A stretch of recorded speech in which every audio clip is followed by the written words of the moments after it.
Good afternoon, everybody. We're back again, trying some of my favorites. But this is not just a favorite. This is the most traditional. I was I was raised with this type of pasta. This is called Malloreddus alla Campidanese. Campidanese is because it's the south part of Sardinia.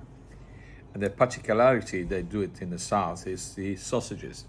Sausages, this particular one in our restaurant is very great and unique because we make our own sausages, and they're very particular because they have fennel seeds inside, which cut out the flavor of the fat, and it's just quite spicy.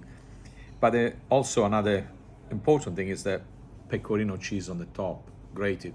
You have to use the very aged pecorino, which I have to say, pecorino, a lot of people don't know, but it's the only cheese that doesn't have cholesterol, pecorino and goat cheese.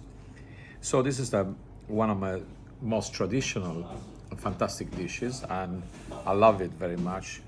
And is the producer of the pasta is called alla. It's one of the oldest one in Sardinia. As you can see, the Malloreddus are quite small.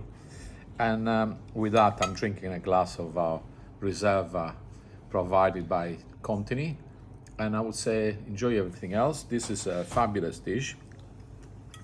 Tastes amazing, and it's super delicious. Thank you.